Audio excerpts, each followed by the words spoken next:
am mbégte lool retrouvé waat la ndax gijoon nañoo bokk jotaay yàgg na bokk na ci li ko waral loon sax jafe-jafe yi amoon wala coow li amoon ginnaaw bi nga jugee ONAS muy coow lu rëy loo xam ne taxoon na déjà ab diir nga jël ko noppi bi nga génnaatee itam sax sa ay sorties taxu koo bari noonu ndax yaa ngi ba tey ci dem yoon ak ay sociétés yoo xam ni sa jaar ONAS moo waral nga am lan tax ñoom dossier yooyu ak dossier ONAS fu mu toll justement. Mais c'est une très bonne question. Les Sénégalais attendent toujours naan li Youssou Ndour naan coow lu fi amoon daaw verdict bi la ñuy xaar ba tey. loolu Sénégalais yu bari ñu ngi dégg coow ONAS bëgg a xam nu mu mujjee dinaa ci indi quelques leeral pour préciser. que waxu ONAS fi ñu toll nii. ñetti coow la ñetti coow la woon benn coow bu njëkk bi nekk benn journaliste boo xam ni donc dañ ko fayoon mu génn def ay tuuma ci man waxu oto donc le ministre avait demandé donc au DG de ONAS donc mu porter une plainte devant le procureur ba la section de gendarmerie convoqué ma à 3 reprises ma indi tous les papiers justificatifs leeral procédure bi donc ba mu leer ni donc ay waxu boy de poudre la woon et que donc il y avait rien qui pouvait être retenu contre moi à propos de ce véhicule oto boobu tey ma nga ONAS et donc le dossier a été classé sans suite kon waxu oto ONAS moom on n'en parle plus mu am aussi un deuxième dossier mooy ni donc am ñaari société donc xam nga ma je me suis toujours battu contre le lobby de l'assainissement kooku c'était bien avant may dem ONAS parce que damaa jaar nekk directeur général APROSEN gis le lobby de l'assainissement ni ñuy nërmalee le secteur de l'assainissement en général muy assainissement déchets ménagers di assainissement donc déchets liquides donc ma def ko un combat citoyen jàpp ni te réew mi suñ bëggee mu dem ci kanam ces sociétés là yi nga xam ni donc c'est à coût de plusieurs dizaines et centaines de milliards la ñuy pomper le budget de l'État pour des résultats yu ñëpp gis tey boo gisee Dakar ni mu salte xam ni donc le problème de l'assainissement déchets ménagers mi ngi am problème ba léegi malgré état milliards yu bari yim ciy def waxu assainissement liquide moom waxe noppi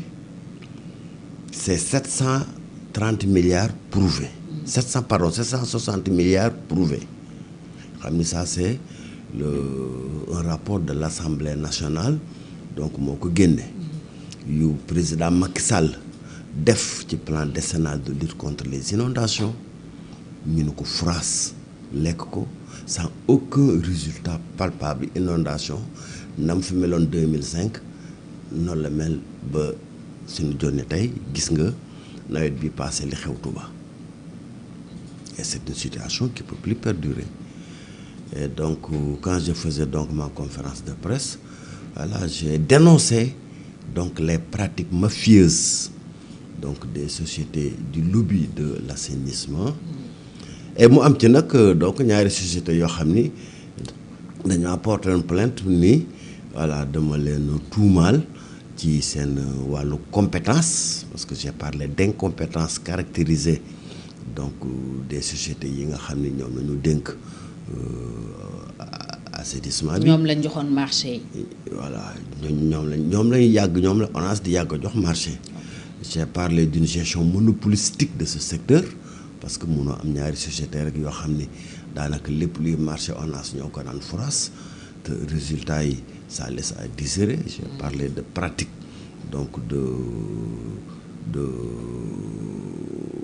du travail boo xam ni c'est pas manifestement fait avec des exemples précis donc yoo xam ni man en tant que DG de ONAS dama ko gis alors que ce sont des travaux qui ont été financés et payés par ONAS et donc tout ça et c'est jàpp ne ñoom donc dama leen diffamer ñu porter ma plainte alors porter plainte boobu nag moom moo doy war parce que dañ ko def sur la forme d'une citation directe. La citation directe boo xam ne ba muy am man yëguma ko tiinuma on m'a jamais amené aucune citation directe d'ailleurs même bu ONAS bu benn société bi di Delta ba may dem di wuy citation directe bu Vicas boobu la ma juge bi ni ba beneen a ngi fi. kon indi luñ la ko. yoo xam yëguma tiinuma bon mais heureusement mon avocat donc a fait donc un rabat de délibéré et donc ñu war a juger waat mbir mi et donc sur ça maintenant il y a eu plusieurs renvois des renvois bu mujj bi c'était la semaine dernière et donc l'affaire devait être jugée dans le fond donc les avocats de la société Delta donc ni dañoo am séminaire ñëw ñu ci procès bi donc loolu moo tax ñu renvoyé waat ko ba le 13 mai mais bof loolu c'est man xam nga kenn xamewuma ci wax loo xam ni awma ci ay firnde ak ay preuve yu leer a leer et donc loolu awma ci benn crainte man sur ça mais maintenant mu des nag li aali kalaj ji waaw li aali kalaj ji mooy le problème des marchés de ONAS yi nga xam ni man dama ci tuumaal Cheikh Tidiane Dièye ni dafa def ay jalgati yu doy waar yoo xam ne boo koy seet ci wàllu droit donc mën nañ ko caractériser de prise d'intérêt illégal ce qui est une infraction extrêmement grave. Et loolu évidemment donc le ministre de la justice l'ancien Ousmane Diagne bi mu taxawee assemblée nationale ne woon ni dañ ci ubbi information judiciaire ba tey ci suba man yëguma boobu information judiciaire. prise d'intérêt illégal boo ko doon tekki mais ça signifie. boo ko doon tekkil sénégalais bi jàngul lan nga koy wax. waaw mooy nii dafay doy waar. nga gis benn société. boo xam ne mi ngi ci sa tutelle mu def une procédure de marché donc régulière boo xam ni dañ ko jaarale fi mu war a jaar ba DCMP bi nga xam ni mooy saytu marché état bi ñi lépp aw na yoon yow nga xëy suba ñu foqatil marché bi si ñi nga xam ni ñoom la ko DCMP jox ñoom la ko commission des marchés jox ba DCMP validé ko nga ne joxal ma ko diw ak diw ci la base de ñoo ma neex yaa ma neex gré à gré société Delta moo ma neex société Vicas moo ma neex fuqatil marché bi si ñi nga ko joxoon nga joxee ko jee surtout que marché yi ñi ko joxoon liggéey nañ ko ñii à 40% ñii à 60% pendant 2 mois sans ñu am aucun sou boo xam ni jóge na ci ONAS dem ci ñoom parce que donc ils avaient anticipé sur l'exécution du marché au regard un peu de l'urgence donc de la saison des pluies avec les inondations qui étaient prévues nga def ko ci aucune base ni scientifique ni technique ni managériale. Alors là on peut de manière très très certaine voilà donc penser que il y a des am na ci dara il y a des dessous yu kenn waxut loolu moo tax man au moment du procès je demanderai à mes avocats effectivement donc de demander à la cour donc d'ouvrir une enquête par la Cour des comptes sur des soupçons de prise d'intérêt illégal de la part donc du ministre Cheikh Tidiane Dièye donc qui a montré que ni wax fa dëgg yàlla jubanti bi nga xam ne man dama cee nekkoon muy principe bi nga xam ni ñun ci la ñu jëlee pouvoir la coalition Diomaye président boobu jubanti moom nekku ci woon ba loolu indi donc problème yi nga xam ni moom la ñu vivre à l'ONAS. mais moom coowal oto bi la doon toppee moom la doon ŋàññee et mun nañ jàpp ne aussi quelque part enquête am na xëy na puisque yow woo nañ la ba déglu la ci mais bi nga génnee da nga xamle wala sa waa parti xamle ni yow ci mbiram oto bi kese lañ la déglu mais kenn dégluwu la ci coowal marché yi nga doon tuumaal Cheikh Tidiane Dièye oto yi ak marché yi benn dossier la wala ñaar. finalement nee naa ñetti dossier la c'est 3 dossiers différents. oto bi ça a fait l'objet d'une plainte formelle. ok de la part du directeur général de ONAS bi ma remplacé. D'accord. donc ñu enquête ko mais biñ ko enquêté ba ci biir gis ni waxu boy de poudre la woon y avait rien, tout était réglo dans la procédure d'acquisition de ce véhicule. kon coow oto donc moom coow oto jeex na classé sans suite dara. set naa ci wecc. voilà donc. marché yi kenn musula ci laaj ci liñ la convoqué yëpp. non marché yi ça a été xam nga les ministres aussi ils ont des systèmes yoo xam ne dañ leen di protéger. donc là il y a manifestement quelqu'un qui protège Cheikh Tidiane Dièye. quelqu'un ban. xam il faut le demander. ñëpp xam nañ ne xaritu premier ministre la. est-ce que moom nga joxtu ne xëy na. mais moo ko protégé. le ministre dafa taxaw assemblée nationale c'est solennel mu ni ubbi naa ci information judiciaire. information judiciaire boobu nag 1 millimètre dox ko ci booba léegi donc quelqu'un protège Cheikh Tidiane Dièye mais loolu nag c'est pour man c'est une question éminemment citoyenne. C'est les Sénégalais qui doivent se lever pour exiger que la vérité soit faite sur cette question des marchés de ONAS parce que xaalisu Sénégal surtout que société yi mu jox marché bi sur la base de gré à gré mais fay na leen xaalisu Sénégal parce qu'ils ont fait le travail à partir de ce moment. Donc il y a des questions à se poser sur la question de la transparence dans l'exécution donc de ce marché-là en particulier donc ci Delta ak Vicas avec la complicité active de Cheikh Tidiane Dièye. alors nawet bi topp ci sa départ ci ONAS gis nañu li xew Touba xew feneen ak feneen mu mel ni li nga doon artoo moo ñëw boobu gis-gis yow tam nga ci am est-ce que daf la conforter ci li nga doon wax ci ñaari société yooyu. mais évidemment parce que comme ni ma la ko waxee woon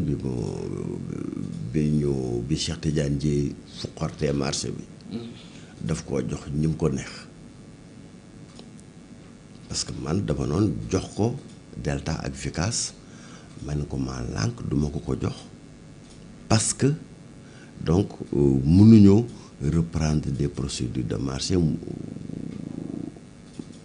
te mënuñu ko joxe dans des procédures de gré à gré ça viole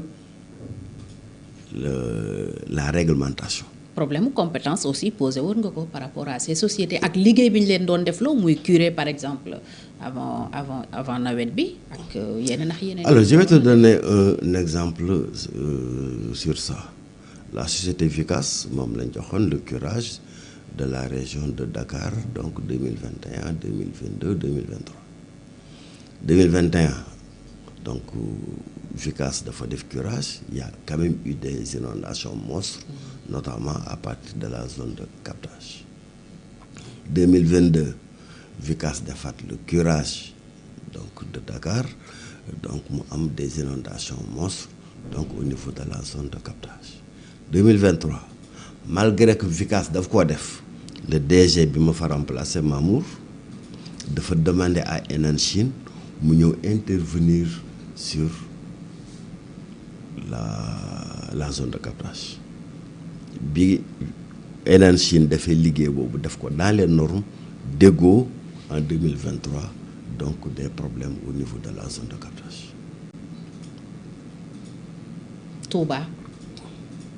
Touba donc c'était confié à Delta gis nga ni mu fa demee alors parce que man xam nga question inondation c'est des questions que je maîtrise bien que je connais bien parce que dama ca yàgg liggéey. dama ci liggéey déjà donc déjà dans le plan Jaxaay je fais partie de ceux donc qui était à la base de la conception, donc de la mise en œuvre, en tout cas de la supervision, en tant que conseiller technique du président de la République. Donc question inondation liggéey naa ci at yu bare balaa may ñëw à ONAS. xam également les secteurs amoon la volonté que su ma ñëwee ci secteur bi nag dinaa ko redresser ba mu ni cocc ba sénégalais fi ñuy dugal seen xaalis loolu mu am résultat mais nag boo dajee ministre boo xam ne bokku leen philosophie jub-jubal évidemment tu as raison li nga xam ni donc amoon na ci inondation année 2024 bi moi je l'avais parfaitement prévu parce que xamoon naa ni donc marché bi ni ñu ko foqortee ci ñi ko doon def régulièrement jox ko ñoo xam ni ñoo fi nekkoon depuis combien d'années te lañ doon def 760 milliards yi ma nii donc dépensé nañ ko ci plan décennal donc de lutte contre les inondations Macky Sall def ko mais ñoom ñoo ci exécuté une bonne partie avec les résultats yi nga xam ni c'est des résultats zéro à partir de ce moment donc booy feccee benn tànk nag fukki at tànk te pecc mi neexut da ngay changé pecc. alors waxoon nga itam ci jamono jooju ne mënoo woon jot ni président ni premier ministre su ma juumul est-ce que boobaak léegi am na ci ñoom koo ci waxal peut-être pour expliquer ko le fond du problème. Non, je pense que depuis lors vraiment j'ai cherché à rencontrer personne. Voilà jéemuma ko xalaatuma ko maa ngi continuer samay activité parce que xam nga man politique du sama métier. Donc moi je suis consultant international. Donc je travaille beaucoup dans la sous-région. Donc su politique jotee ñu politique à ce moment-là donc ce sera l'occasion mais nekkul loo xam ne fa dëgg kon boobaak léegi yow waxoo wala nga gisanteeg ni le président ni le premier ministre ni le président ni le premier ministre mais seen ay relation ci wàllu politique kon est-ce que ba tey mi ngi dëgër parce que allié nga allié kay xanaa waaw xam nga allié war nga man damaa am mooy toog ak kenn ci ñoom damaa am donc légitimité ci pouvoir bi parce que nag les 12 ans d'opposition au président Macky Sall dama ko assumer ba mat sëkk avant Pastef di jotu parce que Pastef 2014 la jotu en 2012 j'étais déjà dans l'opposition donc à partir de ce moment donc Pastef daf ñoo fekk si le combat sur la base de principe Pastef ñoom ma jël si parce que j'étais candidat à la présidence de la République donc bi sama dossier jàllul donc ci wàllu parrainage yi évidemment on avait déjà constitué donc le groupe des spoliés des parrainages mais quand j'ai vu que le président Macky Sall dafa bëggoon utiliser sunu combat boobu pour reporter élection yi donc je me suis très vite retiré donc de ce dispositif de lutte contre la spoliation des parrainages parce que l'urgence li ñuy wax la contradiction première était que on mette fin au régime du président Macky Sall de par donc liñ ko xeex ci yorin bu ñaaw ci réew mi fukki at ak ñaar alors donc Pastef yónnee ci man donc quand le président a envoyé une forte délégation conduite à l'époque par El Malick avec l'actuel ministre de l'énergie avec l'actuel ministre donc Yacine Fall donc en fait voilà avec Sega bi nekk APIX et cetera donc ñu waxtaan sur une base programmatique donc programme bi nga xam ne jàpp naa ne donc man moom laa yéene woon Sénégal muy programme boo xam ne dafa doon suqali bu baax a baax économie sénégalaise voilà je pense qu'on va rapidement dépasser aussi ces questions-là pour arriver à ça parce que loolu mooy lépp solo donc ñu ànd sur ces bases programmatiques là donc pour man l'évaluation li nga xam ni